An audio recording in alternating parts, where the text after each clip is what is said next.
We're live. Oh, Where's the intro? No, there it is. This is where we go to the vibe.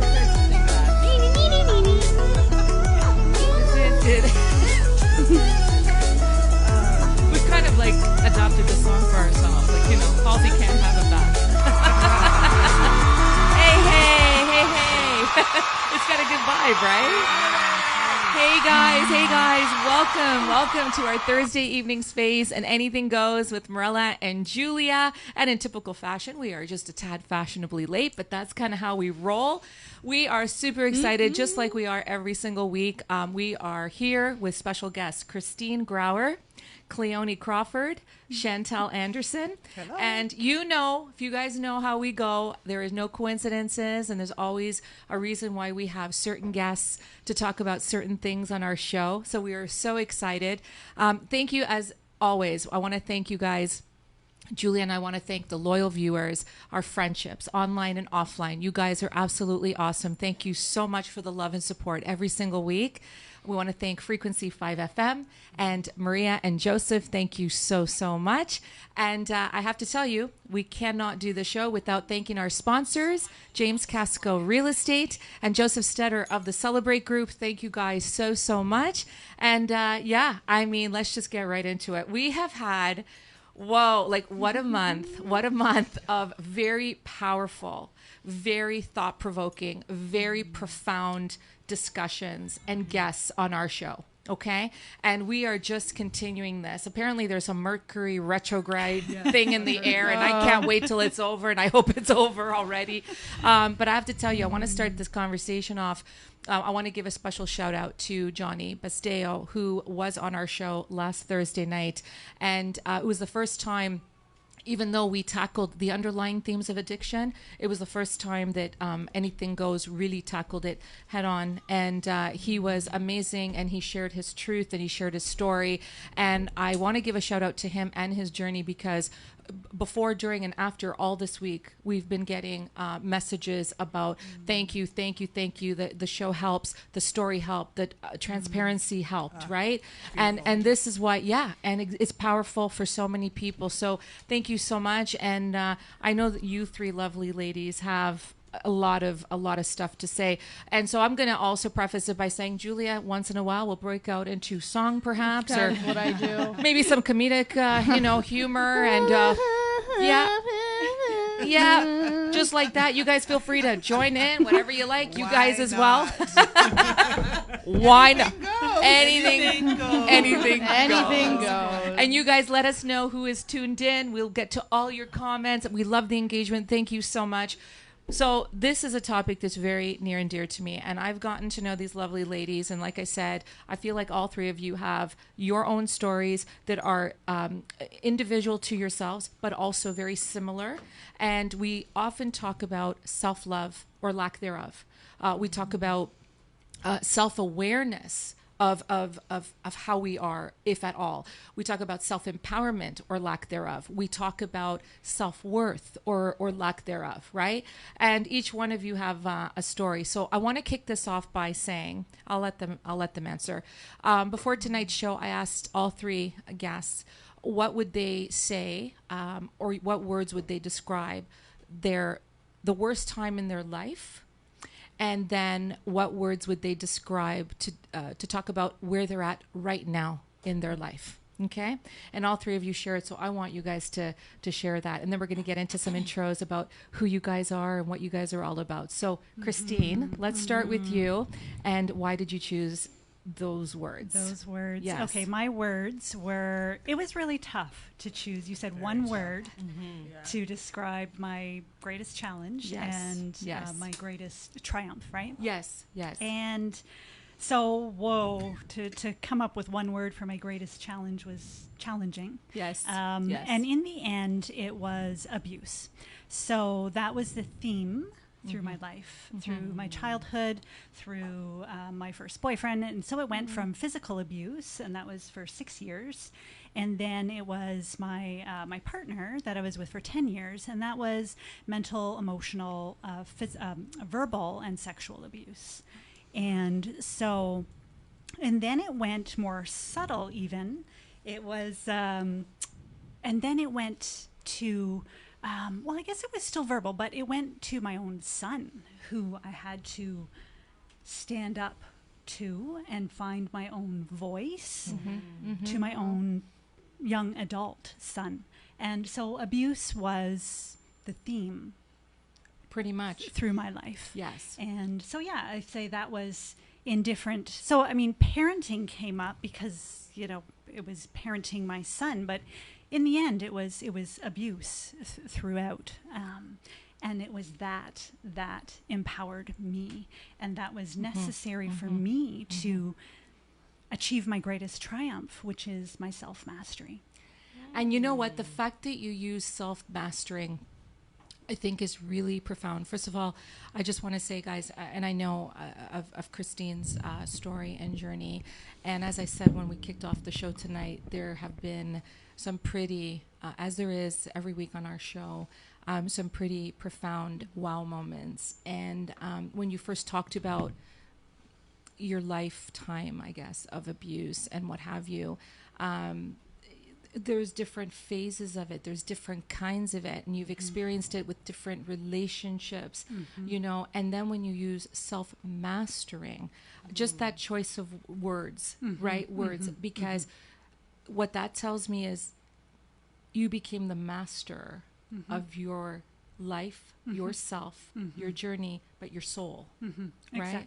Exactly. And walk us through the moment that you knew that you had arrived to that point where you were taking control of your life. So it was through, well, my point of waking up was when my appendix ruptured. And that was right. That was, we'd say, the dark night of the soul, right? Where I was in a really rough state. It actually had ruptured, and it was like in that state for 2 weeks. But it latched onto my intestine, and it was slowly poisoning me, just like my relationship was at the time. Right. And so my wake-up call, I left that relationship a month after I got out of the hospital.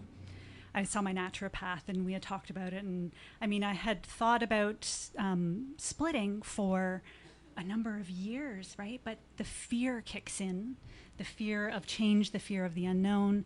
And that was, my appendix rupturing was the final straw. Can I just thank you for leaving? Yeah. Yeah. I know, because if I didn't leave, what would be next? Yeah. And while we're having a feel-good moment, I have to move over to you a little bit. Get a little closer? I do. I want to get a little closer. and nobody can see my beautiful scarf, but I'll just get a little close, you know? Yeah, absolutely. That was the awakening moment.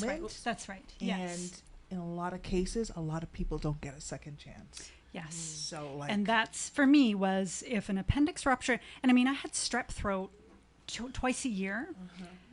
But so that was my body's cue. Hello, wake up, speak up, girl. Come on. Speak up. Yeah. Didn't work, you know, just shove it down, antibiotics, repress. And appendix rupturing. I mean, how can you repress an appendix rupture? can't do So Right. Good luck. to wake up, girl. And so that to me was the wake up moment. That wasn't my self-mastery moment, though, because it was a rough ride, even going through a separation with a very vengeful, very abusive ex with two teen kids. So then I did my training, which was spiritual life coach certification. Right. And I started that, and I was like, oh, because I had been studying spirituality and for 20 years, and I thought, oh, I want to do that.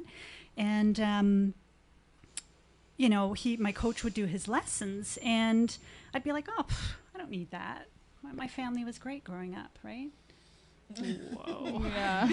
The things that I delved into.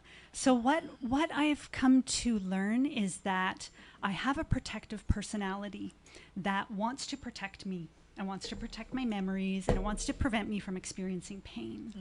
Yeah. And then I have me, who is my spirit. And so how I've mastered myself is when I go through life, and when I can tell the difference from when my spirit, the truth of who I am, is engaged, versus that protective personality who wants to protect me. Mm-hmm. And it's really that little scared girl who saw her mom beaten and strangled and the bullet holes in the dresser. It's that gets triggered. Yeah. And so to be able to go, okay, you know what? Validate, it's perfectly normal for me to be feeling this way right now, but it's not functional because I'm almost 50 and I can stand up for myself. I can call the police if I need to. And so that to me is knowing when I'm coming from my highest self. Yes. And navigating my life as my highest self. So, first of all, a round of applause for Christine. Okay, I've been crying all month, so just, That's what Mercury's doing. Yeah, I'm Making us telling you, cry. it's just like, Makes it's sense. just, slapping me silly with all these, like, wow moments. Thank you. We're going to continue to get into it, but thank you for, talk about an icebreaker. Thank you for sharing. We're going to get into it more. Sorry for rambling. No. I'm going to give you Your turn. I want to give you, but I just want to say thank you, first of all, because listen, we talk about this all the time about how hard it is to share our stories and share our truth. And this is what this platform is. And this is what social media should be in the context of supporting one another, because everyone is going through something. And a lot of people are going through many things, I do want to do some shout outs of folks that are on, but then I'm going to ask you a question, and please, you guys, pipe in as well. But I know a lot of people, this is not the first time I've heard it. Christine says something about having to deal with a vengeful ex. Okay. I know a few people that in some cases, the relationship between the two is amicable and they deal with it for the sake of the kids. But then I also know that both parties, one or the other or both, are just so spiteful, despite the fact that they have children together, that ultimately ends up hurting the kids. So I'll give you a minute to think about this, but I want to know, what do you think in your situation or in people's situation, what makes them so vengeful that they have to use their kids as a way to get back at the very partner that they had the kids with? Do you know what I mean? So I know I'm going to give you a minute. I just want to say thanks you guys. Anna Yanni is on. Hello, lovely. How are you? Thanks for tuning in. Doris, good evening. Thank you so much for tuning in. Really appreciate it. Lorena's on. Hey, lovely. How are you? She says, hey, ladies, with lots of red hearts. We've got Victoria Laureate Favis. She says, hi, luscious ladies. Victoria. Right? She says, hi, luscious ladies. First of all, Victoria, I just want to send you out so much love. Her mom passed away last week. Sending you so much love. She is not only a dear friend, but she is a resident psychotherapist. She comes on the show once a month, and she'll be back on the 12th of December. Can't wait to see you back on here. She's a spitfire, and she tells it how it is, and she speaks a lot about toxic relationships and how to stop dimming our lights and things like this. Thank you so much for tuning in. Really appreciate it. Oh, Julia Scalise is on the line. Hello. Victoria says, she says, Mercury retrograde is definitely over for now. Thank God. Okay, thank you. We've got, I guess we've got Gary, but I don't know which Gary is on the line. Julia, which Gary? Oh my gosh. Sorry. Gary Henry. We met him at the Mo Mondays. And I'm looking at how are you? But okay, we love you. Okay, Gary Henry. Hey, how are you? I hope to see you guys next Thursday night. I hope you're well, Gary. Sorry, I just realized that I was using someone else's phone. Then we've got that's why her mind is all over the place. No problem. Then there's no a few weeks ago every once in a while I have a guy friend of mine calling me during the live show on WhatsApp, and I actually pick it up just to see what they have to say. And we're always talking about relationships at that point in time. So there are no coincidences. Lorena says, always tuning in, never miss the best lives. Oh, thank you so much. Really appreciate it. We've got Marcy Fry. Christine, you brought tears to my eyes. I am so proud of you. Oh, I love Marcy. I know. Seriously. Thanks, Marcy. We're all like sitting here and tell you, Kim Bassler's watching. Hey, Kim, how Hi, are Kim. you? So nice to see you. Daniela Armstrong, she says, you all ladies are strong. Thank you so much for tuning in. Kim says, hi, everyone. We have Walter, and I don't know how to pronounce. I think it's Falaja. It's definitely a Mediterranean name, I'm thinking. Thank you so much for tuning in. Karen Leslie. Hey, Karen, thank you so much. She says, love you, Christine. Hello. Ricky DeCuna is watching. Hey, Ricky. Oh, Happy birthday. happy birthday to you. Happy birthday to you. Happy birthday, dear Ricky. Happy birthday to you. Oh, that was nice. Happy birthday. Hope you're doing well. And that was not like we just know it's his birthday and we just kind of broke out in song there. Kim says, Christine Grauer, so awesome to see you on here. Thanks, Kim. Gary Henry, she says you forgot he just messaged me. You forgot the G-Man. Gary, is it Gary's birthday? Don't look at me. Gary, I'm never on Facebook. Do you want us to just sing you happy birthday? How would I have forgotten your birthday? Respond. Let us know. We'll sing it to you anyway. Patricia Maderos, hey, she says, hello, beautiful. Patricia, thank you so Hello, much for tuning in. Patricia. How are you? Aziz, hi, Aziz. How are you? He says, hello, everyone. We have a full house today. Oh, Gary says no, LOL. Oh, he just wants us to see. I knew it wasn't your birthday. Happy, not your birthday, Gary. Happy, it's not your birthday, Gary. Right? So true. We've got Darcy Patrick says, hey, Christine Grauer, very nice. We've got so many people. Ricky, sing it, girls, LOL. We've got a few folks. One of my new Facebook friends says, blessings, Queen, love, joy, and peace, and kisses. Thank you so much. Lorna Dillon is watching. Hey, Lorna, how are you? Thank you so much for tuning in. Ricky says, now where's my sexy pole dances? LOL. Oh wait, don't worry, we have a guy for that. Renato. Okay. Kim Wilson is watching. Hey, Kim, how are you? Thank you so much for tuning in. Doris says happy birthday. Gary sending me messages on WhatsApp. He's like, I have no choice but to love you guys. That's right. That's right. You have no choice. We got Lorna says, hello, ladies. Patricia, I'm good. I love your show. It's very inspiring. And Kim Wilson says, hey, thank you guys so much, honestly. Awesome. And this is exactly why we do what we do. I cannot stress it. I cannot stress it enough. And you know what, you guys? I was talking to a good friend of mine this week and a few other folks talking about being real and just being ourselves. And you know what? When you're real in yourselves, everything gets manifested in the positive way, you know? I want to jump over, before we go over to Chantel and Cleoni, let's talk about vengeful exes. What do you think is...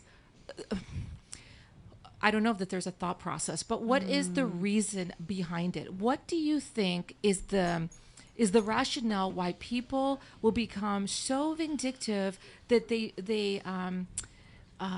hurt the kids, they hurt each other? What do you think it is? What You know, Narcissist. honestly, narcissist? I mean, Plain that and sums it simple. up. That sums it up. Plain and Yeah. simple. Someone who's incapable of thinking about anybody else or equating anybody else's value except for their own. Yeah, Right? yeah, I don't think it's intentional. Like, we all believe we are right in what we are doing, even though it may be doing harm to another. yes, We believe that we are doing the best that we can in that moment.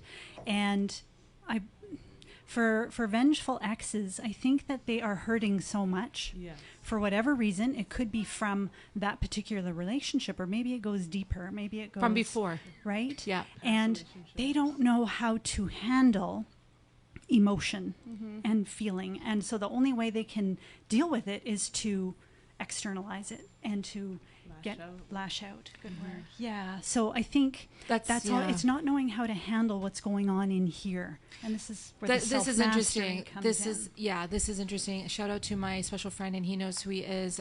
We talk about this often, and this is what I've learned. Okay, on my own journey, is that in order to be able to have the capacity to love and to truly be whole in that relationship, okay? And even when it ends, if it ends, you have to find it in yourself to be whole and have the capacity to understand and act like an adult and be mature. What happens is when people are broken or don't have the capacity right? And they're hanging on by a thread.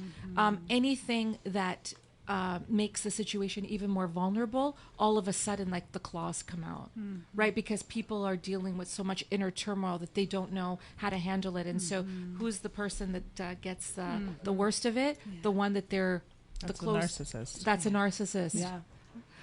Chantel, you talk often about toxic relationships. I'm going to ask you the same thing. Same question on the hot seat. I know the answer, but it's very powerful, powerful. Your biggest struggle / challenge / catalyst, and then your biggest triumph as it relates to what you've been going through in your life. So this racked my brain. I had a difficulty too. It was a little difficult. I'm like, one word, one word. I can talk. We never said it was going to be easy. A whole bunch of words. Well, you better have a word too. Oh, I do. Okay. You can ask me? Is it Yeah. What's your word? Okay, after we'll. after? Okay. I don't got a word. Oh, I didn't expect that. See? Okay, go ahead. Just one. The tables have turned. I like you. I have to think. So She comes out of nowhere when you least expect I it. love it. So my greatest trial or tribulation was the absence of love in my Right. life, right? Right. And essentially, what love is the acts of care that that give you your spirit the necessary nutrients to grow and to maintain a good health, right? It's actually after a period of time of those acts of care that strong, deep emotion presents itself, and then you know that's love. Right. And when you say absence of love, family? I didn't know how to love myself. I didn't understand what love meant, and neither did the ones around me. And that's usually what happens. We think that we're giving our children, love in the fullness of it and the power of it. Yes. But so much of us don't understand what it truly is, and we can end up hurting, So for me, it was not having love, one for myself, so that, and the thing is this, we all need love. Yes. It's a necessary part of survival, just Yes. like physical food. Yes. So I didn't know how to provide my own love, so that would open up abusive situations, because what I've been taught was how to receive love through expectations. Yes. Oh, expectations. Through expectations. That's a whole other, right? Not a whole other, So- another and 3 we had a hours of conversation about conversation. this. Yeah. Right. So you're growing up, mom says, hey, do this and I'll love you. Dad says, hey, I'll do this and I'll love you. Now, there's nothing wrong with guidance. Yep. Right. Yeah. But we become so dependent on that. And when it's not a healthy Dependence. Yeah. we can allow other things in our life expecting that we have to depend on other people to give us love. So you welcome the people in, you become a people pleaser. Yes. let's say. yeah. Oh, yeah. Right? People Yeah, Right? pleaser syndrome. Right. Yeah. Right. Yeah. So for me, it was allowing people in my life where I was trying so hard to prove my value, to prove my worth. Yeah. It was taken advantage of. And there was abuse, right? And, there was this one critical time in my life where, everybody had turned their back on me. And because I had to stand up for myself and what I believe to be true, a new way of living, right? Yes, So, yes. families and tradition and all that type of stuff. Yeah. So, I was a huge people pleaser. That's where I got all my sense of self-worth and value, period. When the people that I needed, they turned their back on me, I fell into a bit of depression, right? Yeah. At that time, I had just met my husband, and, we got engaged, and surprise. Yes. And, here I am. This is supposed to be a joyous time. I'm supposed to be getting married. I'm supposed to be having, I have my first child, and everybody that I'm looking to share it with, I'm not able to share it with. And there was a lot of, I'm sugarcoating it. So there was a lot of abusive words that were shared and behaviors that were right. And presented. Chantel, sorry to interrupt you. I just want to, you've opened up so many underlying themes Right. within what you've just said, Right. right? When you said that people weren't there for you anymore, that they turned their back on you, one of the things I find is that sometimes when we need to change, right? And we need to love ourselves, and we need to stay true to ourselves and take the bull by the horns and get things done. The very people around us, whether they're family, friends, lovers, business colleagues, it doesn't matter, don't understand it. And people are fearful of change, and what they don't understand, they kind of put a wall on against. Of course. Do you feel that people were not supporting you and turning their back because you're kind of coming out of this turmoil, right? And they didn't understand you're trying to find yourself, and they just had a lack of understanding. That's exactly what it is. Yeah. It's a fear of the unknown. Fear so of to the speak, unknown, right? Yes. I was told you're going to hell. I've been told a whole classic whole bunch of Yeah. things. Wow. We can break this down. We can go for a very long time. Yes. And I know we Don't worry. We're just good. We're good. Please rack up another 3 hours. Thank you Keep so going. much. Oh my God, this is But no. Essentially, Yeah. the people that I depended on for my life source, spiritual life source, that was cut dry. And what happens? You starve, right? A lot of us fall into depression. For me, it was depression, then postpartum depression. Right.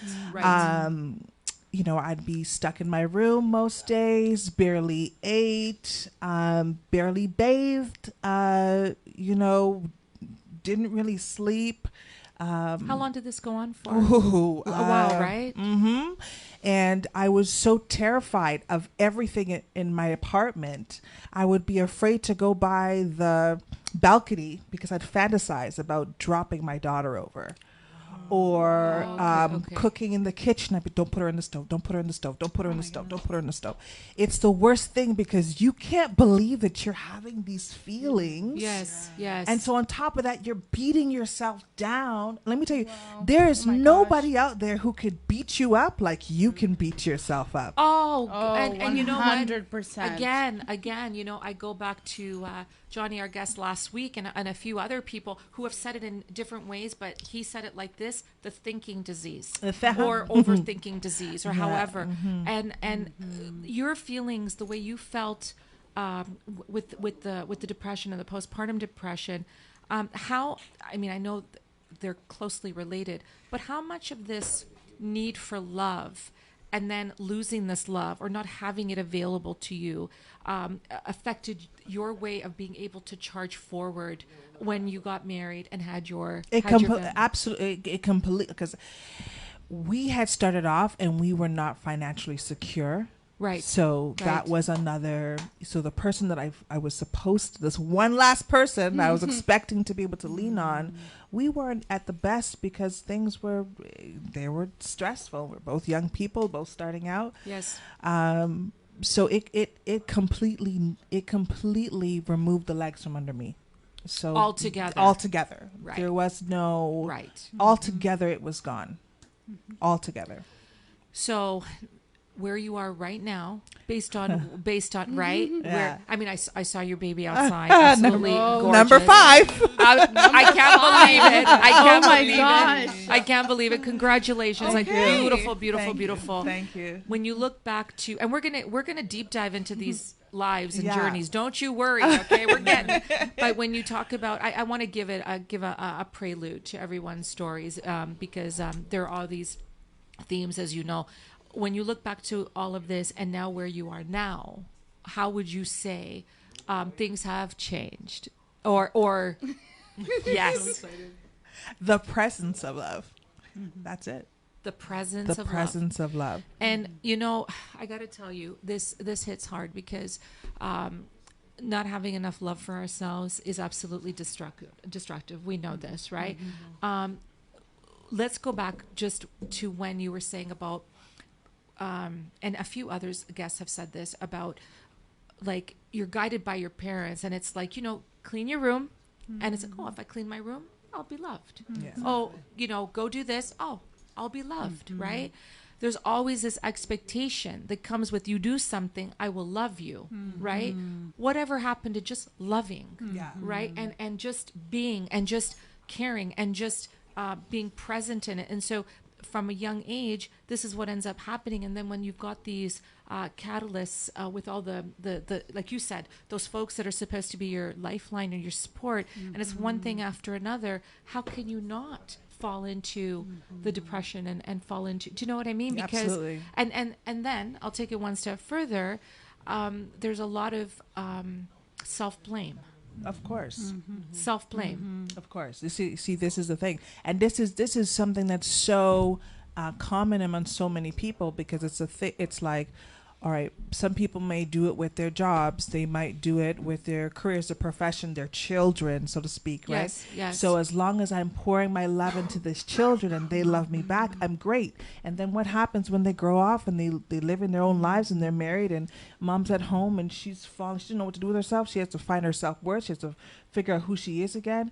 Or someone who puts their all into their job and they have all the accolades, and it's just like, okay, as long as I'm doing this, I'm worth something. Yes. As long as I'm doing this, I have value. But the You have minute an that's identity. you have an identity. Hello, we're talking the same language. Yeah, We have an yeah. identity, and the minute that's taken away, what happens to that person? Their self-worth, their self-value. Some people go into depression. Some people, fall into that hole and they can't get out, and then suicide comes around. We need love. The whole thing is that parents or people, when they're growing up, no one's been taught about self-love. Yes. This new age that we're in, where we're paying attention to our spiritual selves, not just our physical selves. We never knew back then, or my parents never knew what self-love. They're coming from the Caribbean, where it's just about hard work. Make Yes, sure you yes. get to school, do your thing, and et cetera, et cetera, Or et even the cetera. discussion around mental health. We don't talk about that. Black Oh, people yeah. don't talk Oh, yeah. about mental health. That's forbidden. It's like, shut up, fix yourself up, and get to going. Stop being lazy. That's what it is, right? But these are real problems that we really have to start addressing. But at the end of the day, that nutrients that we need to keep going, just like your physical body Yes, needs yes, food, yes. your spiritual body needs food. And that nutrients is just from that phenomenon that we call love. And I have to ask you, before I ask you this, in terms of where things are at with the relationship with you and your family, if I may ask. Yeah. And you can be as open, or I always say this with all our guests, be as open or sugarcoat it any way you want, but Or don't sugarcoat it. We're all here to learn, because you know what? I think that a lot of people go through similar things. But one thing I do want to say is, in this world of instant gratification and this need for love, it's like watering the garden. I always use this analogy. You plant seeds, you water the garden, you hope that the flowers, come, right? We have to water ourselves. We have to fuel ourselves. And then we wonder why relationships don't last, or last 10 minutes, or they don't go anywhere or anything, because I believe like there's this expectation that person over there is going to give us what we need. But you know what? I will go on the ledge here and say that what we need is love for ourselves. Hello. First and foremost. Go on the ledge. That's law. You need to learn how to love yourself. Because then everything first. else is like, okay, you can Yes. handle that. If that's not working Yes. for you, I'm good. Yes. But if this is, like you said, expectation that person's going to fuel me and whatever, and then they don't have the capacity themselves to get to the gas station, Right. there's going to be a lot There's of going to disappointment. be a problem, right? Right? Now, don't get me wrong. Like, parents need to guide their children, but that can't be the only thing. The child needs to be able to learn how to love themselves as well, Yes. right? That Yes. can't be the only thing, because then that's the way we operate with everything in our lives. Is Yes. just thinking, okay, but self-love is necessary. So, what is it with my family? I had to learn how to love myself. First of all, what love meant. What love meant. What love even Yes. means, Yes.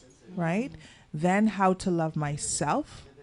Then when I learned how to love myself, I could show my husband how to love me, right? Yes. And in turn, he showed me how to love him, right? And then now, as we grow our children, we try to teach them how to love themselves. right? It's a process. It's a you're never putting in the work. ending process. And you're putting in the work. Absolutely. Whereas before it was this, I don't know, this, I guess, unwritten understanding that what putting in the work, it just is. Right. Just, no, you know? there isn't. Right. There isn't. And a lot of times you said it, you hit it on the nail. On the nail. It is watering the garden. But with females, we grow up watching these fairy tales, right? Oh, the And Disney Channel. The Disney Channel. Prince does not Cinderella exist. and Right. Sleeping Beauty. And where are they teaching us? That one day, our Prince It's all a Charming fairy is going to tale. find us. And as long as we're their beautiful spouse and do what we need them to, what they need us to do, then they're going to make us happy. But just like you have to learn how to love yourself, you're responsible for your Yes. own happiness as well. I want to use this as a segue, if you don't mind. I want to give a shout out to my dear friend Germalyn Patricia Barnes, and You know her. I do. She's awesome. I do know her. Love her to bits. Germalyn, I want to give a shout out for two reasons. One, because she's awesome. Yeah. Number two, she had a Beauty for Ashes workshop on Sunday, and I attended along with a whole bunch of nice. wonderful women. Nice. And I think Germalyn was watching the show tonight. If not, she's going to catch the replay. But Hi, Germalyn. I know that Hello.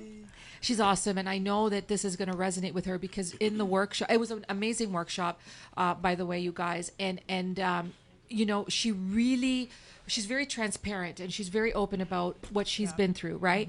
And then everyone in the room felt very safe to open up about what they're going through. And there was a lot of talk about relationships and the relationship with each other or ourselves or with our significant other or things like this.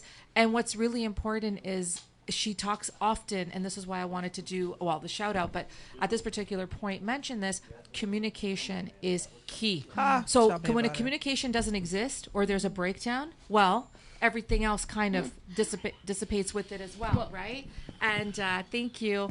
And but she talks a lot about communication and when it breaks down. So when you're talking, Chantel, about how you and your husband had to work individually but collectively, and then great things started to happen. Right. It's very important. And so in this world of instant gratification where it's like in a single swipe you can meet your soulmate, it's like, what do you mean I got to put in the work? I don't want to spend a week on this. Like that saying, Yeah. like that saying, Prince Charming is a dick, bring on the frogs.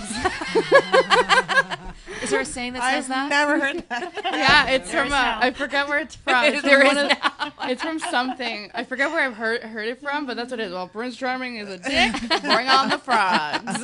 So I want to do a few more Honestly. shout outs, and then Cleoni, we are going to get to you. Everybody's stories are very powerful tonight. And like I said, there is no coincidence why the three ladies are on our panel tonight, because as I'm sure you guys can see, there is a pattern. There are a lot of similarities, even though the journeys might be a little bit different and how we handle it. But there's no one person that's alone, and that's what I'm trying to say, and that's what Julia's always trying to say, that there's help around us and there's support everywhere, and people should not feel ashamed not to open up and talk about things, because it means you got to face it and you've got to deal with the pain of what it is, but when you start to release it and you start to talk with other people, you know what, believe it or not, you start to realize, right, Julia, that a lot of people are going through similar things. And also just a quick thing, when you were talking about how kids should love themselves, grow up to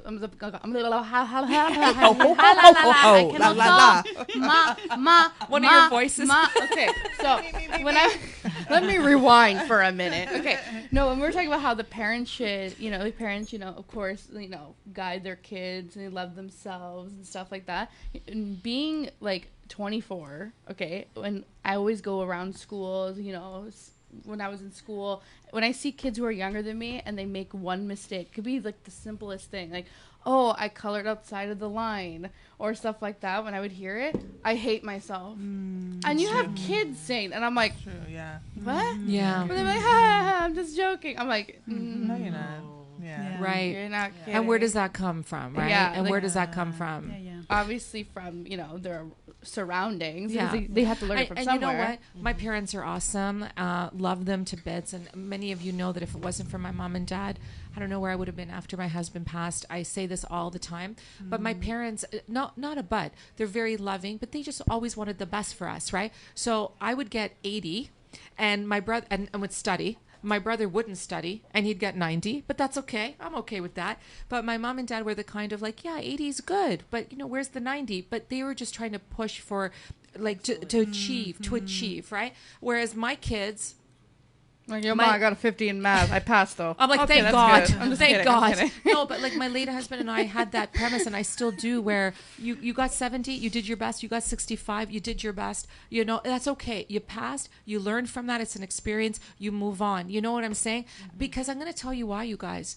There's too much stress and pressure and anxiety out there. Why are we putting more? So even if they don't pass, it's okay. Even if they don't pass, right? it is okay. It's not, oh, you passed, it's okay. It's like, you know what? Yeah. You got out of bed today. It's okay. No. Yeah. Perspective, right? Everybody's always doing their best. So even if they don't pass, Yes. it's okay. Yes. You know? I remember Julia, she actually caught this on video. This was about a few years ago, where she's like, Mom, I have something to tell you. And she goes, it's about school. And I said, okay. She goes, okay, so there's a class. I'm like, yeah. She goes, I got 48. I'm like, oh. She goes, but they're going to pass me with the 50. I'm like, all right then. Good job. And we're giving each other a high five, right? But the whole premise there was she wasn't afraid to tell me. No, but that was a joke though. Yeah. I didn't actually get a 48. No, you got Not like. saying that's a bad thing, but still. No, I know. She wanted to see my reaction. She's like, oh, okay. Like, but wow. we're always trying to be like, look, as long as you do, you know, your best, but that extra like pressure, it's not good for anybody, you know? Okay, let me just get to a few people, and then Cleoni, we want to hear from you. So I thought you picked us because all our names start with C. Oh, So there's actually yes. It was deeper than that. I got one. It is. I got one. Are you guys ready for this? Okay. So there's Chantel, of course, Cleoni, and Christine. Okay. The 3 C's. And I did think about this when we were doing the flyers. So I'm going to do a little bit further. We're talking about communication. We're talking about compatibility. Wow. We're talking about connection. Nice. We're talking about conversation. We're talking about, there's one more. Compassion. Oh, there's a few more. So there's a lot of C's, right? So in that case, bring on the 10 other guests. Come on, guys. I'm just joking. Come on. But yeah, it's true, Imagine. right? It was not, you know what? Okay, I'll say that it was on purpose, but it really wasn't. Okay, we've got, sorry, you guys, lots. Ryan Radin is watching. Hey, Ryan, how are you? Thank you so much. Ricky says, I'll pass on the male dancer, LOL. You sure? I mean, he's available Monday through Fridays. We got, Patricia says, agree, narcissist, 100%, selfish, not educated. We often talk a lot about narcissism and gaslighting and that sort of victim role and stuff like this. Rhonda Lauer is watching. Rhonda, thank you so much. Our lovely Arlette is watching. Hi, Arlette. Thank you so much. Lisa McLean is watching. Thank you so much. Patricia says, oh my God, I connect so much with the show today. This is really helping me listening to all of you guys. Good job. Thank you so much. Lovely. Thank you. Kim Bassler says, I love that, Christine. I feel we need to keep that perspective. Honestly, I struggle with all the labels. People are doing the best they can. It doesn't mean we have to put up with their behavior, but putting more fuel on the fire doesn't help. You know what, Kim? That is 100% true. And I said this last week too, and I say it often. We do not have to accept unacceptable behavior. We do not, you know, and we only have so much fuel in our tank. We have to take care of ourselves. And I'm with Kim. Sometimes I feel like there's more fuel added and it's just unnecessary, you know, unnecessary. Anna says, totally agree, Mirella. Thank you so much. Ryan Radin, says, vengeful exes are not only narcissists, but wounded souls who do not know how to handle pain or rejection. Therefore, they care only about being right and winning. However, in their quest to always win, they do not realize what they are losing and the unforeseen damage to their relationships with others, as well as the unforeseen damage to themselves. Like Ryan, you always nail it with those poignant points. Thank you so much. Anna says, yes, we do. Love you. Love, love. Christine is watching. Hey, Christine. How's it going? Hey, Christine. Dwayne Mightley is watching. Hey, Dwayne, how are you? I hope you're doing well.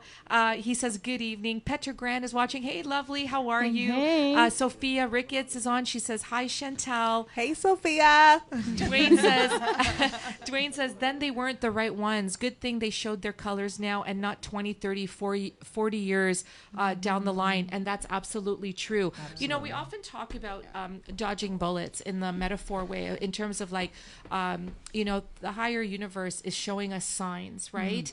And you're right. Like a lot of times we all think like, oh, like we can get this right, or we can fix it, or there's, you know, it's must be me. Well, you know what? Maybe it's not. And we have to, but if we don't love ourselves, we always think that we must be the problem, right?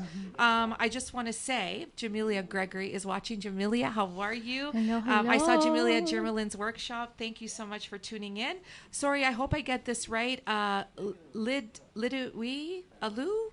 Beautiful ladies with lots of red hearts. Thank you so much. Sophia says, great topic. Thank you. Jody says, that is on who, when you find out on who is your real friends. That's true. You know what? Like, sometimes you have to go through experiences to find out who your real friends are. And we're going to talk about this because I have a few questions for you ladies on that. In that case, let me take the Advil now.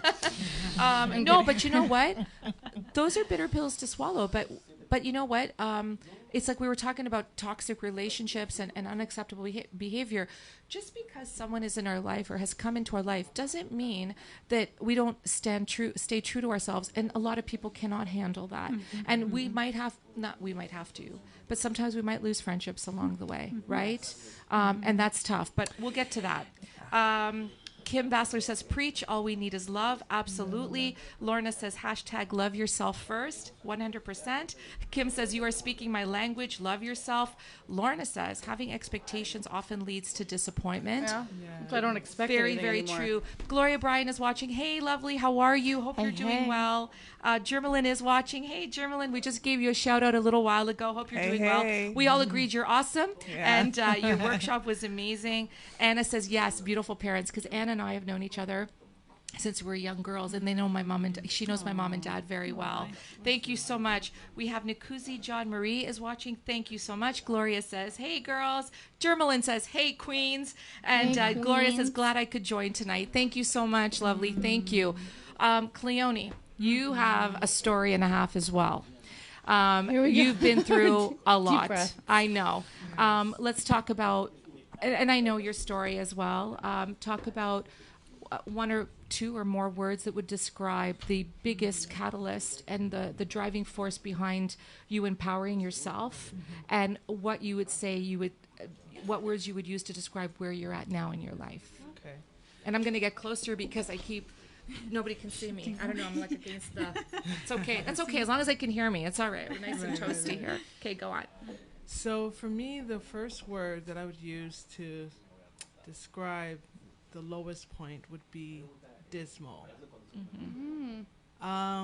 Basically, I live with bipolar, and my bipolar disorder has brought me through many different valleys and challenges, where I've been homeless. I have been incarcerated twice in prison. I've been hospitalized 26 times. I had tried to commit suicide, and I even escaped from a mental hospital. Oh my God. But I've gone through so You much. took the U-Haul, didn't you? I know. You I took the escaped with it. Actually, I took the Via Rail.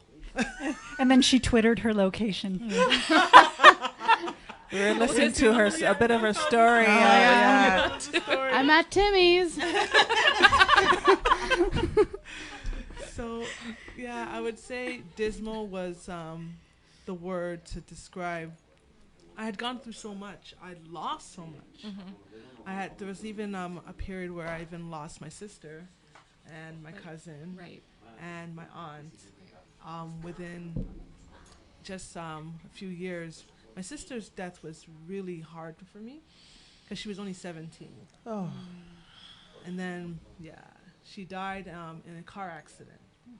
and every now and then I would actually relive it as I'd be re-triggered. Right. So I'd say the word dismal, where everything, I just felt like I lost everything. I felt, especially with the bipolar disorder, I had been sick all my life. I've always had some sort of sickness, whether it was epilepsy or some sort of sickness. But when bipolar came in my life in my 20s, in my final year of university. We hear the baby. It's okay. Yes. It's your baby. Yeah. So when the bipolar happened, it literally stripped me of everything. It stripped me of friendships. It stripped me of my long church, the church that I had attended. Why is that, Cleoni? Is it because they just didn't understand you? They couldn't understand what it was that I was going through. Yeah. And I was becoming a threat to them, to their organization. So unfortunately, they asked me to leave. Right. But I'm now in a church that has definitely done nothing but ushered me with a lot of love. Right. So, and then on top of that, I've lost a lot of relationships. And then there was one period I was, I was a fashion designer. Oh, yeah. And I was on television and magazines and newspapers, and I was doing so much. And then when bipolar happened, I lost my reputation. Because people didn't understand what you were going through. They didn't understand what bipolar is. Yes. They couldn't articulate. They were just thinking that, like, the way that you're acting, Yes, right? it's strange, out of character, repulsive. Right. So it was just that people just couldn't handle this new Cleoni and what was happening with me. And I guess, I lost a lot. But on the flip side, the word I would use to describe where I am and what has kept me through all of it was resilience. Yes. No matter what, no matter where I find myself. Yes, shameless plug. That's my book. Yes, Shameless that's plug. Okay, that's okay. That's what we're here for, right? Yeah. We're here to talk about She all made of a this. book of it. She made a book, I right? wrote a book about my journey. And that's good. That's really good. And sorry, continue. Because I was just going to ask you, in terms of like now, you've had a lot of, I feel like, triumphs, even though okay, sorry, let me go back. When I heard about everything you were telling me, everything that you went through, and just what you're sharing tonight, dismal is such a, it's, I would have used a far stronger word, because I'm like, wow, like you've been through. The fact that you use dismal, though, what that tells me is you still had hope. Right, Yes. and you're still hopeful, Yes, right? yes. Which comes into play with the resilience, Right. you know. So as you haven't escaped any hospitals with U-Hauls lately, though, because we No. haven't seen anything on. Right, you've been good. I've been good. So tell us how you've changed it around. Well, for me, the word, like I said, resilience. It for me, it was my relationship with God. Yeah. My relationship with God gave me this hope. Like, I remember once I was suicidal, and I was just like, I've lost so much. I just want to die. But there came a point where I finally was able to look myself in the mirror and accept my situation, Right. and basically say, my name is Cleoni Crawford, and I have bipolar, and that's okay. Good for you. A round of applause. Honestly. So when I was able to accept that I had bipolar and live with, and just look myself in the mirror and not be so hard on myself, from there I was able to turn things around. Right. Because, acceptance is the key. Sorry, I'm hearing like some background noise, and so I can't hold on one second. Joseph, love you guys over there. But shut up. I can't hear it. I'm kidding. Sorry, I'm hearing some background noise. Love you. Sorry.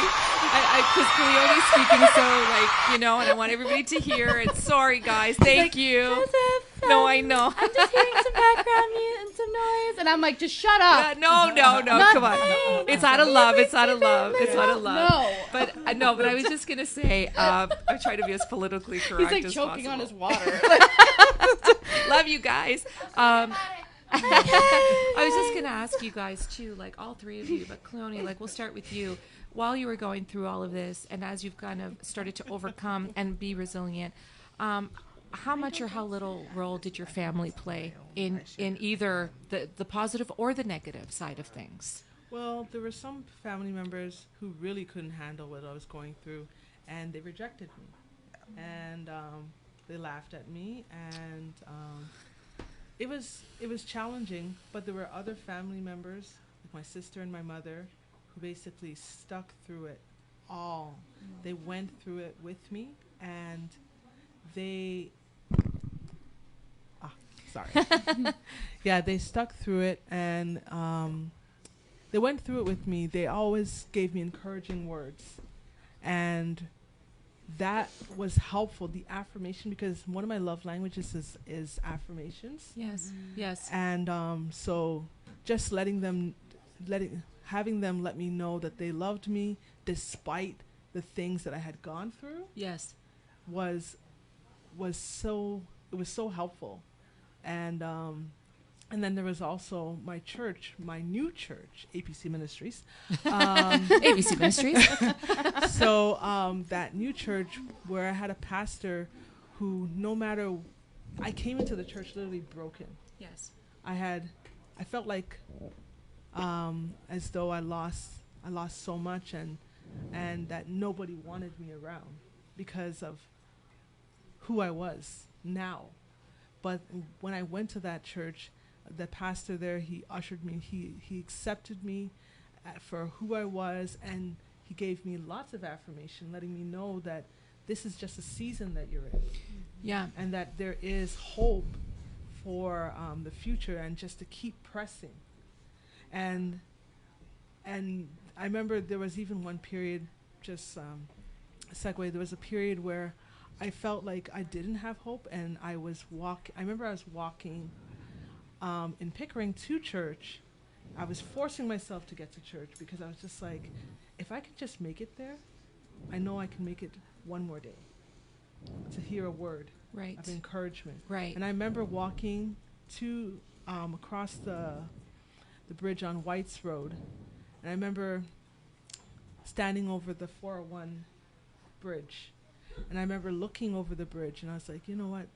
I don't think I want to go to church today. I think I just want to die. Oh my God. Wow. And I tried to jump off the bridge, but there was a small voice that said, just keep going. And someone actually saw that I was trying to jump, and they called the police, and then the police came, and they asked if I was okay, and I lied, and I said, oh no, I was just looking over the bridge, for the scenic route. I just was thinking. And then they're like, okay, we just want to make sure that you're okay. And from that day, I recognized that I would never try to commit suicide by jumping ever again. And just by getting to church that day, I was able to receive a word of encouragement.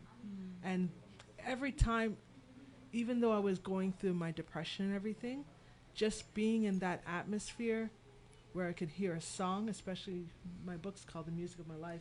So like music, another thing that helped me was music. I would medicine. just, Oh, it was yeah. definitely a medicine Music for me. is medicine. It's my for us. therapy, my music therapy. Oh, don't get us started. We could dance for you tonight and sing, and we could do all of that because we have. But Yes. I have to tell you, I'm feeling very emotional. I'm feeling very emotional right now. Let it flow. Yeah. Let it you flow, let it flow, let it flow. I just, I always I put myself in people's line of sight in their life as they're visualizing and telling a story. And the one thing that really bothers me is knowing that people feel so alone and so despondent, full of despair, that they would have to, I don't know, not go to church and just try and jump off a bridge like that, let's say, and to feel so alone that you don't feel like there's any hope, and you're like such a lovely person and you have such a good heart, because people reject you because they don't understand bipolar really upsets me, right? Or in the context of Chantel, where people didn't understand that she was trying to take back her strength. Yes. So all of a sudden, that's not good for us, whoever the us are, right? And then in Christine's case, the years and years and years of abuse, and you're such a beautiful person. And so I get very emotional because we're all supposed to love one another, and then you wonder why people are starving for love and feel so hopeless they don't know how to find it. So even though I know everyone's stories, just sitting here listening to you say it again, I'm just feeling very, but it's a good vibration, and I know that you guys sharing your truth are helping a lot of people out there. So I just wanted to say that because I'm feeling very like I said, I warned you guys at the beginning of the show, okay, as in the last month, there is going to be a lot of, what did church do for you, Cleoni? Because I know that after that day, you found an understanding for yourself and a path for you to become very resilient in your path to where you are now. Well, for me, my relationship with God and attending church, it gave me they validated me. They made me feel as though I was still a person. They made me feel as though they gave me the ability to see myself not as my illness alone, but how God saw me. And which was precious and virtuous and an overcomer, compassionate. So I was able to see myself as the Word saw me. Right. And by doing that, just being in that environment helped me to be more resilient and just to keep getting up. And getting up, I had to do this on a daily basis. It wasn't something that happened overnight. It was something that I had to do day by day, just getting up, and just getting up. And that's where I got to a point where I realized I went through so much that I was just like, you know what? There are other people who are going through what I've gone through, or maybe a portion of what I've gone through, and they feel alone. Right. They feel as though they need support. And I realized that one of my missions was, once I've overcame the suicide, one of my mission was to actually to tell my story. Right. And you have been. You have been telling your story. And just by telling my story, I've been realizing I've been encouraging other people. And if I can ask, just a segue, sorry, Cleoni, but to all three of you, when did you guys decide that you were ready to share your stories and that you needed to share your stories because you knew that it was going to help other people? When was this? Because, I feel like it's not an overnight thing. No. People don't just go, I think today I'm going to just talk about, it takes a long time.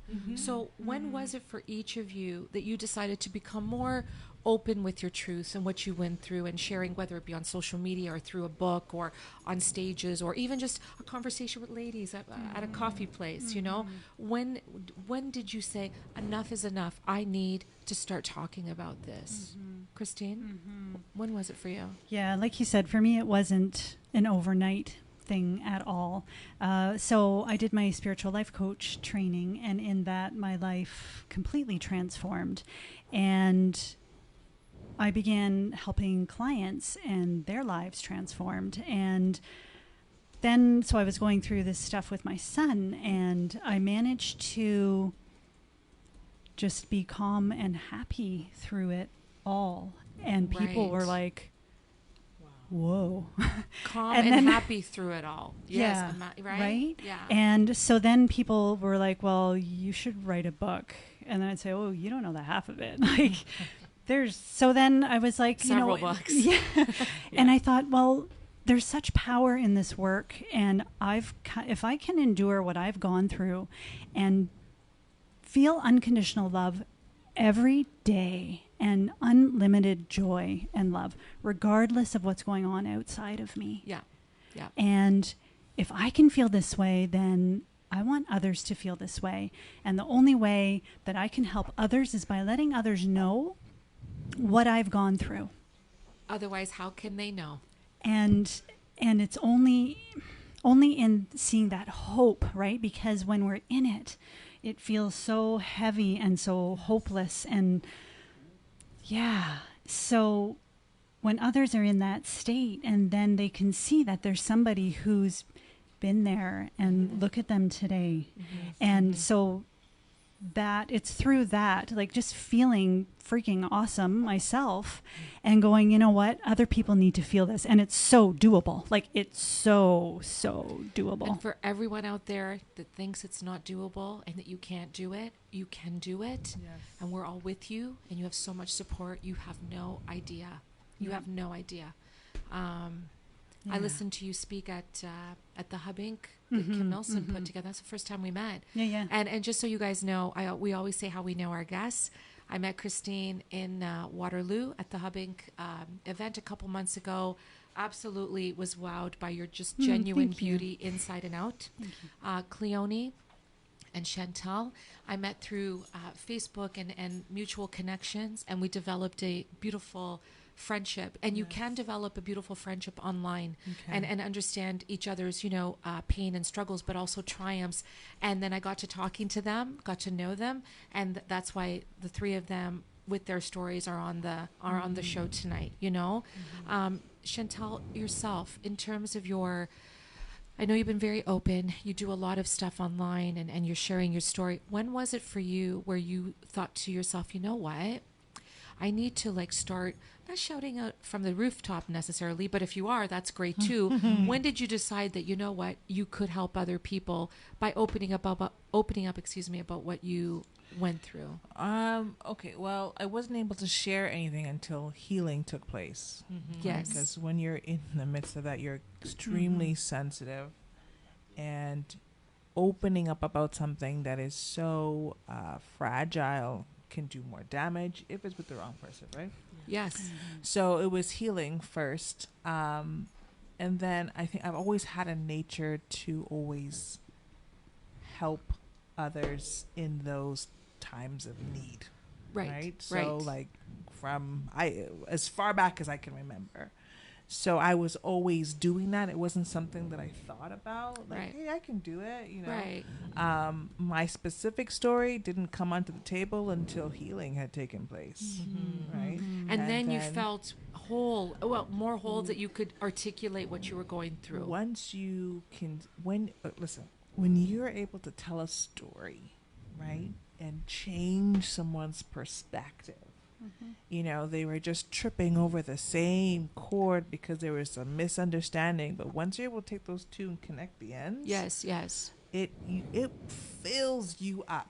It blows my mind, and I am honestly I live for that. Yes. So starting to share my I guess my recent story, or my most, because I've been doing this for a long time, but I never really had a story. 10, 15 years ago, I never really had a story. Right. I would just say certain situations that happen, whatever.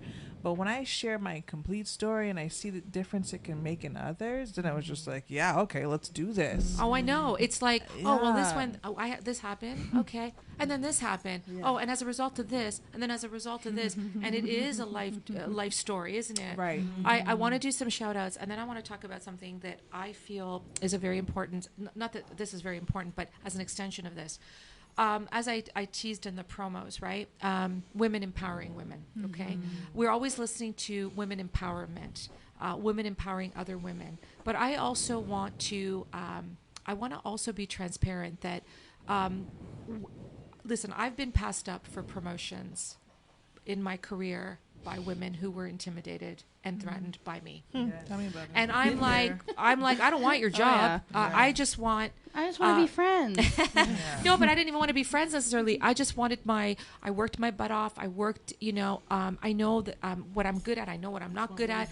I wanted to be rewarded. And unfortunately, I got passed up for things that I've never minimized a woman's worth in the workplace or anywhere else. And I've always given people, if they've worked hard and they deserve that reward or what have you, I lift people up, men or women, right? I'm a leader by example. I've always been. Yeah. But, and I hated office politics and I still don't like it.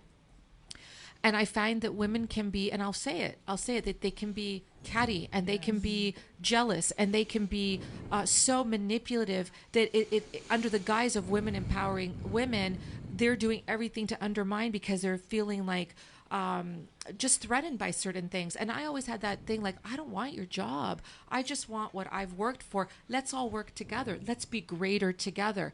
But where I'm going with this is that what I've learned is that I look deeper. And the people that are feeling this way, right, are not empowering themselves first. That's why I always say, we empower ourselves first. We're going to help everyone. We want to help everyone. But people are hurting. People are feeling lonely. People are feeling vulnerable. And it makes people do some crazy things, right? So I want to talk about that. I want to know if you guys have had some experiences there, because you said, tell me about it. And also in the context of friendships, because you know why, you guys? We're all friends. We can all be friends. We have lifelong friends. We have friends we've just met 6 months ago. But down, like along the journey, you're going to find who's in your tribe and who's not, right? So let's talk about that. I want to know if you guys have had some experiences. We don't use proper names on here, except you can definitely speak about situations that, because I want to know how those situations affected your mental health as you were going through all of this stuff. Because right, if people aren't there to support us, then they're part of the problem for us, I guess is what I'm trying to say. So I'll give you a minute. I'm going to do some shout outs. I know Gloria had made a comment. I saw it earlier and I wanted to make sure. Sorry, go ahead, sweetie. No, yeah, for sure. It was here. Oh, here. So Gloria says, I have to read your book. I know all too well what it's like to live with bipolar disorder and depression. Mental illness is never easy. Gloria, thank you so much, lovely, and thank you for saying that. Absolutely. Also, Kim says, love you, Mirella. Kim, thank you so much. I'm so fond of you. Johnny is watching. Hey, Johnny, how are you? We gave you a shout out, a couple of shout outs actually earlier. We were talking about your strength and talking to us about your journey last week on the show. And we've actually made some really cool references about some of the things that you had said. It's a very powerful subject tonight. We're talking about all kinds of things, self-love, self-worth, self-awareness. We're talking about depression, but also thinking and overthinking and how much it can be our enemy, right? Thank you so much for tuning in. We've got Daniela Armstrong. She says, love you girls. Thank you so much. Kim Bassler, what a true, honest show. Love you all. Thank you so much. Johnny says, hey guys. Daniela Armstrong, Lady Cleoni Crawford, you are strong. Yes, absolutely. Jimmy, hey Jimmy, we were wondering what happened to you. I haven't seen you. Jimmy is on. Hey, how's it going? He says, oh no, I need to go back in time. I just made it. That's okay. No worries. You can always catch the replay. Right. Andrew Davids is watching. Thank you so much. Jimmy says, can you do the program all over again? We can try. But you listen, you didn't miss Julia singing yet. She's gonna sing in a little while. I don't know what I'm singing. I don't want. Doesn't matter. Doesn't Please matter. Stop. You know, but you know what? You pick a profound song that speaks to you. She always does, and she has a beautiful voice, as you guys know. So we've got Anna saying, sending all my love to you all. You have inspired me so much tonight. Yes, we need to support and spread the love. Absolutely. Daniela says, true. Adele, hey Adelma, how are you? She's watching. Hello. Thank you so much for tuning in. She's our dance friend. We have many dance friends who tune in. So thank you so much. Lorna says, people are in our lives. Oh my God, I always say this too, lovely. For a reason, season, or lifetime. Hello. That's so true. Yeah. Frequency 5 FM says, nice, lovely ladies. Thank you guys. Dwayne Mightley says, in this day and age, women empowering women is so important, but it should be done with guidance so people know once you get your cup filled, you then have to go empty it to fill the next person up, then go refill again and keep the process going. And you know what? That's so true, because sometimes I talk about the energy sucking vampires, right? And they don't mean to be. I think people just generally gravitate to people that can love and support them. But if it depletes our fuel, then we've got nothing left for ourselves, right?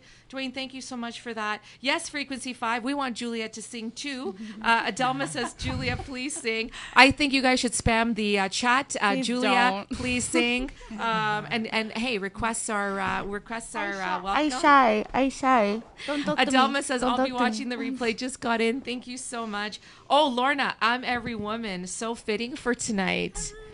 Every woman. Na, na, na, na. Yeah, no, I'm not a singer. Adelma says, love you. Thank you so much for tuning in. I'm the dancer. I'm not the singer, okay?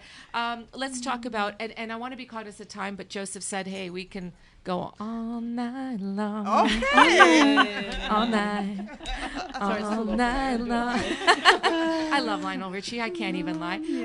Let's talk about some friendships along the way. This is what I have found in my journey. When I talk about my journey, I talk about, as many people know, my 10-year journey after losing my husband.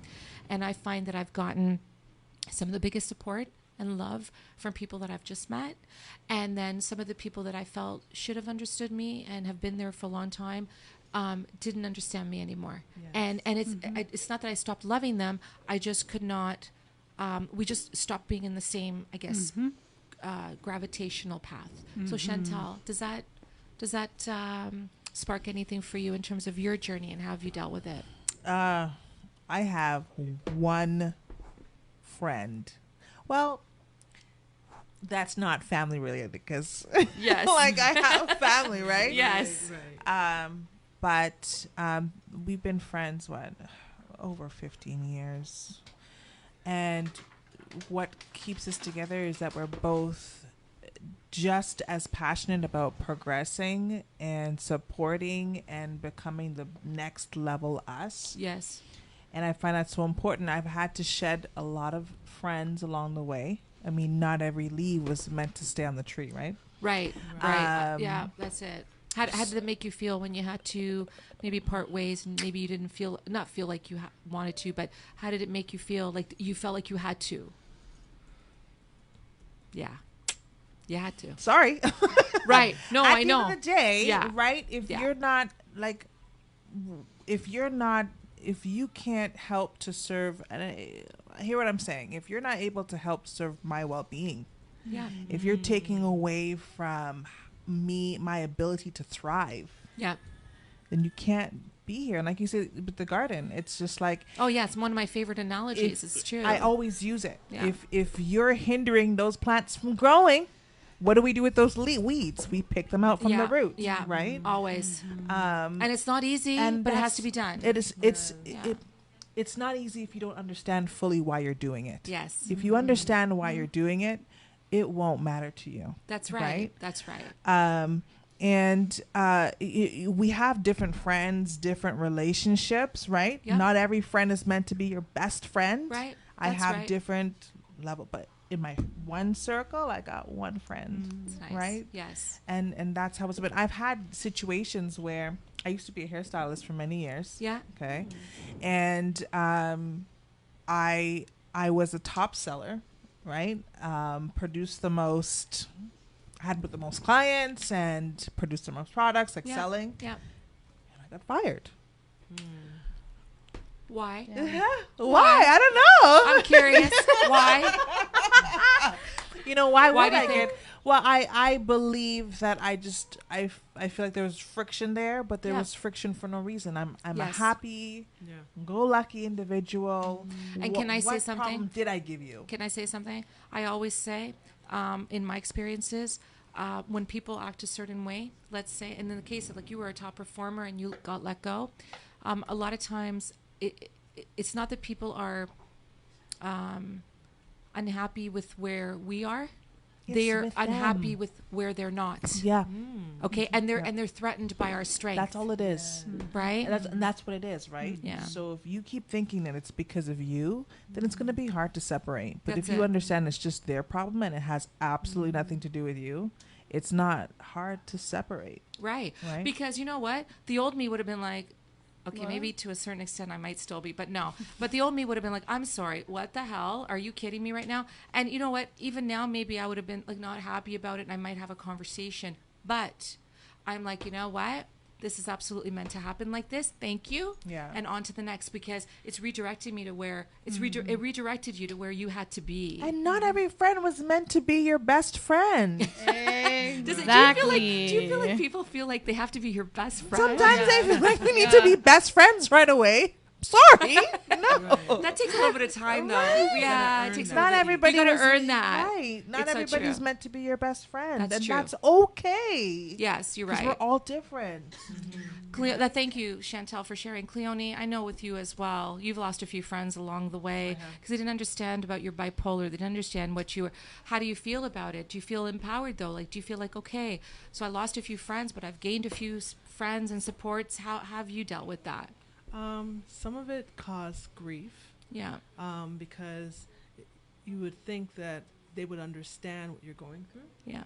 because they've, I guess, been through the trenches with you. And for them to just turn and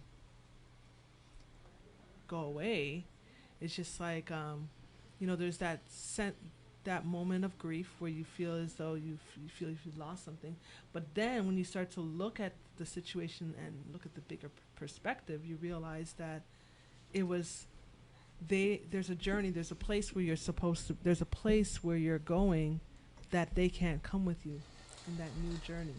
You know what?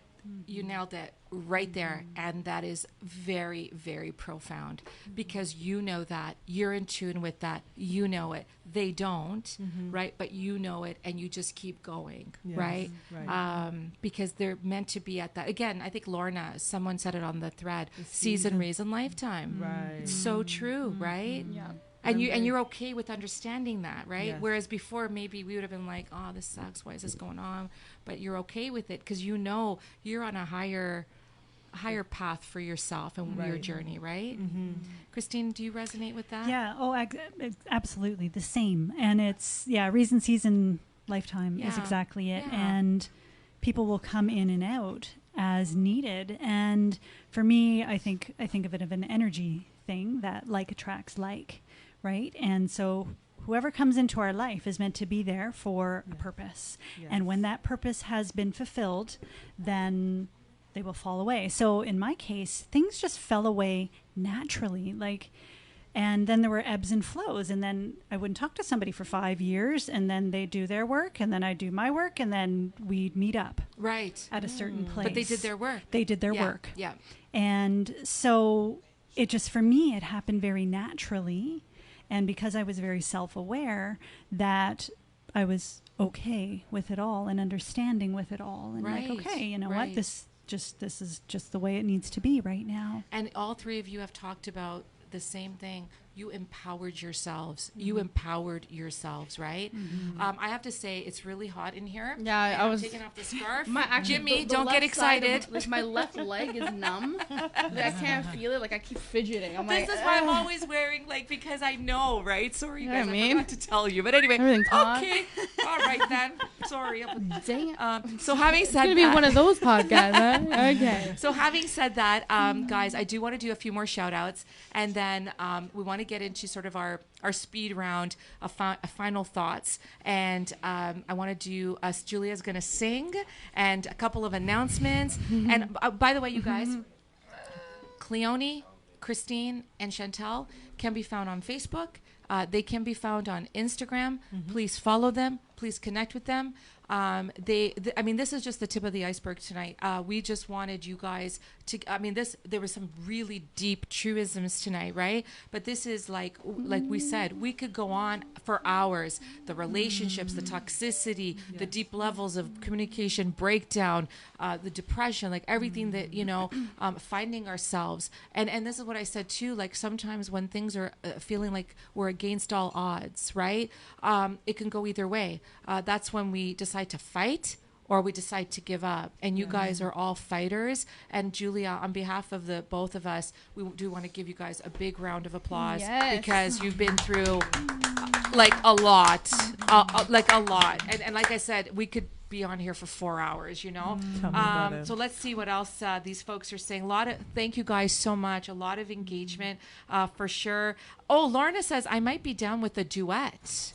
Well, Lorna, you're coming. Yeah, because we're talking about this. Okay, I can't talk today. Okay. We're talking about, because I have this song in my head from Sam Smith called Lay Me Down, and she sang it. Yeah, I love that song. Are you singing it tonight? Yeah. Okay. But that's what she said. Lorna, you got to come on the show. You guys can sing together.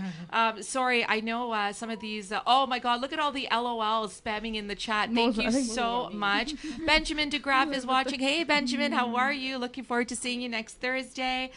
We've also got, Dwayne says jealousy. Yeah, absolutely. A lot of jealousy. It's just kind of the root of all evil, I feel, like, especially when we're talking about vengeful exes and things like this. Green right? ain't a good look on you, honey. I know. It's so, no, but it's so true, right? Lorna says, people that leave your life are supposed to, as painful as that is, their leaving is making room for more and much better in your life. That is so true, right? It's so true. Powell Rowan, thank you so much for tuning in. I am just glued to this broadcast. I have a son living with bipolar, and I hope and pray one day he will get to where you ladies are. Love you, Cleoni. Thank you so much for that. Thank you. Cheryl is watching. Thank you so much. Oh my God, for a minute there, Lorna says, Mirella, I need to hook you up with my heat beater. I was like, okay, I read that the entire, I was like, what? The heat beater? I'm going through menopause again. It must be. Same. Thank you, Lorna. Lorena says, yay, Julia's going to sing. Yeah, everybody wants to hear you sing. And then Lorna goes, love that song, Against All Odds. Yeah, me too. I absolutely love it. So let's do, Julia's going to end the segment with a song, but let's do some, when we do final thoughts, before we do final thoughts. Again, I'd like to thank our sponsors, James Casco Real Estate and Joe Stetter of the Celebrate Group. Thank you guys so much. I cannot have the show end without saying two things. Number one, Joe Stetter, thank you so much. Because of him and because of all of our connections and what have you, I don't even know if Julia knows this, but I'm going to be featured on the Prickly Pear YouTube live broadcast Sunday night. Nice. Thank you. Thank you so much. Thank you guys. Ron Furman, who is the producer and host, has invited me. And we're going to be talking about all kinds of things. And I don't know who has to fasten their seatbelt, him or me. I'm not actually sure yet. I will send all the details, you guys. Thank you so much. I feel very honored whenever I get asked to share my story, because there was a time when I thought that no one wanted to hear. Like, what did I have to say that would make not make a matter, but that would make a difference in people's lives? And I do realize that was the wrong way to think, right? So, guys, thank you so much. Joe, thank you so much. The other thing, you guys, next Thursday night, it is finally here. We are not going to be in the studio. We are taking our show to Venture X co-working space in Mississauga. Doors open at 7:30. We had said 7 o'clock, but we changed it to 7:30. Party's going on until midnight, until people want to stay. I want to give a shout out to Victoria, our keynote, Roger Caesar, our speaker, Leanne Babcock, one of our speakers, Benjamin DeGraff, our DJ on the scene. Then we've got Aya Grade, Petra Grant, Natasha Meister, Michael Orsini, and they're all going to be performing, singing, playing guitar. Julia with her tambourine, I'm sure she's going to be singing too. Probably not. It's going to be a lot of fun, you guys. I know a lot of people have gotten tickets already, and a lot of people are messaging me going, Rella, I want to come. We're going to try to come. And definitely this is going to be a party, and we are celebrating the year of Anything Goes, right? Nice. And we're also celebrating only the beginning, because 2020, there's lots going on. And isn't this what it's all about? We're talking about power in terms of empowering ourselves to make changes in our life, right? And so this is all about celebrating all of you that tune in every single week. And the fact that me and Julia, when we started this, we had no idea. I mean, we were hopeful that people would appreciate what we were trying to do. And now we want to give back. So thank you guys so much. Get your tickets. They're only $30. Oh, Joe Stetter, James Casco, proud sponsors of the big giveaway. $1,000 gift card to the Apple Store. All you have to do is get your ticket, be there, have some fun, and we're going to do it. And there's also a lot of other door prizes as well. So we look forward to seeing you next Thursday night. And I can't believe I mentioned everybody and remembered everybody's name without looking at my sheet. Oh, Yay! so, Julia, who's the last speaker? Who's the last speaker? Who's the last speaker? Okay, final thoughts. Julia, I know you're going to sing, but what's your final thoughts in terms of this very powerful episode tonight as well? My final thought is don't allow yourself to be sucked into a vortex, a black hole. Reach out, try your best to, reach out and talk to somebody. If you want to talk to me, I'm all ears. I got you. But because you're lovely. Yeah, thank you. You're welcome. Reach out, and you know what? Spread the love. Just know that there's other people out there going through what you may be going through. You're not alone, and lots of love to you guys. Aw, that was so good. I was a little nervous. And you haven't even sung yet. Chantel, what are your thoughts? Yeah, just piggybacking off of her, definitely, like, there's so many people out there who are struggling and who are in that hole, so to speak, in the dark, by yourself, of your mind, tormenting yourself. And there are definitely resources out there. I myself am a spiritual health and love coach, and I help women, find real joy, love, and happiness after toxic relationships. We have, Cleoni here, who has the book. She can let you know. I love the Vanna White reference. Yeah, she'll let you know where you can find that book. And Christy, she too is a spiritual health coach. So there's people out there who can help you. It's just a matter of reaching out and making it happen, because you only live one life. We don't get a second chance to do it over. So live your life to the fullest. And that's my final thought. I love That's it. awesome. Yeah. Chantel, thank you. Thank you. Cleoni. I would say that no matter how far you go, there's always a way up. You don't have to think that your life is hopeless, but just recognize that. Yeah, I'd say that there's always a way up. Just as long as you can get through, if you can make it through to the next day, you've done a lot.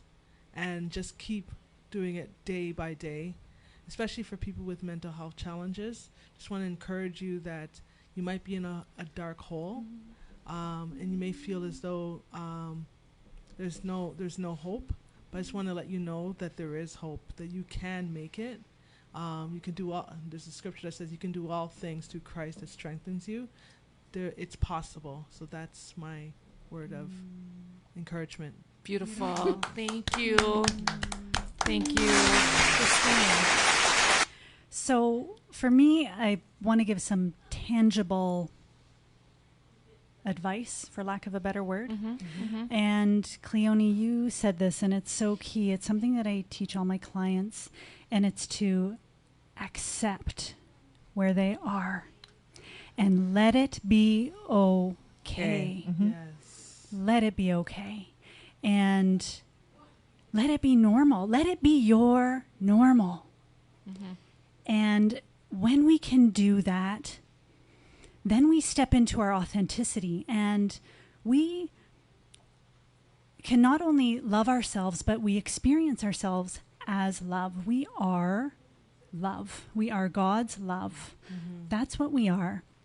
And when we can be authentic, then we can experience ourselves as love. Yeah. And the key to doing that is just let where you are at be okay. Yes. Let it be normal. And Because it is okay. it is, absolutely. It's all good. It's all good. Like, my appendix rupturing was awesome. Like, so things in the moment may seem... Like she At said, the it's moment. so natural. Oh, it is. Yeah. Yeah. At the moment, it was just like, oh, but I get it. Things may seem terrible, and we judge them as bad, and that creates our experience, and we reject it and we resist it. But if we can understand that it's there for a purpose and a reason, and it's to experience a greater aspect of ourselves, and so refrain from judging it as being bad, accept it as it is, and be open to experiencing more of yourself as love. And then the second thing is just feelings, and feel it, baby. Like, cry.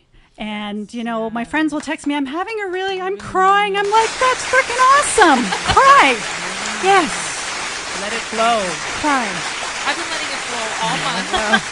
Okay, like seriously, like okay, but I get it, because it's just powerful when you do that, and you're just saying that you are there for the other person, you understand, and even for yourself who are feeling the feelings, right? Yep. Feelings are meant to be felt. Yes. Feel them. Yes. Feelings are meant to be felt. I like that. That's beautiful. Thank you so much. So my final thoughts, you guys, are pretty much what I say every single week. A couple things I want to say. There's a lot of people that are walking around wearing masks. And I said this on Halloween night. It was a little bit of a metaphor on Halloween night. People feel like they cannot be themselves, that they are going to be judged, that they, are the only ones going through things. They're not. You're not. And open up. There's support everywhere. If you open your heart and your eyes and everything, there are signs all around showing you, that there is love and that there's support. And the other thing I wanted to say is open your mind and open your heart to possibilities, because we never know who we're going to meet.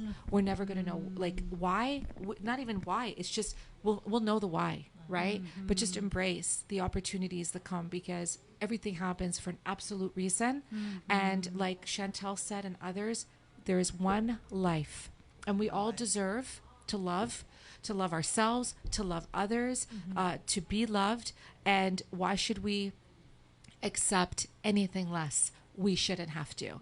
So those are my final thoughts. And before I pass it over to Julia, guys, I want to thank you all so very much for the love, support, tuning in tonight. I just can't thank you guys enough. To our special guests, Christine, Cleoni, Chantel. Thank you for my lovely, having us. Oh, you're very welcome. Are you kidding? We could have gone 3 hours, let's be honest. My lovely co-host over there, Julia Scalise. Again, we will see you guys next Thursday night. Get your tickets. Come out and party. Come out and celebrate. We are celebrating. That is what we're doing. Life is so stressful that, you know what, you don't want to miss us dancing or singing, quite frankly. Like, let's be honest, it's just going to be awesome. So thank you guys. Frequency 5 FM, thank you so much. Have a wonderful evening. We'll see you guys soon. And Julia, over to you. Okay, here we go, guys. Okay, what are you singing? Lay Me Down by Sam Smith. Oh, I love that song. It's been in my head, so I was like, Okay, do no it. preparation. Okay, guys, here we go. Yes, I do. I believe that one day I will be where I was, right there, right next to you. And it's hard. The days just seem so dark. The moon, the stars are nothing without you. Your touch, your skin. Where do I begin? Words can't explain the way I'm missing you tonight. This emptiness, this hole that I'm inside. These tears, they tell their own story. You told me not to cry when you were gone, but the feeling's overwhelming. It's much too strong. Can I live by your side? Sorry, there it is. Next to you. New.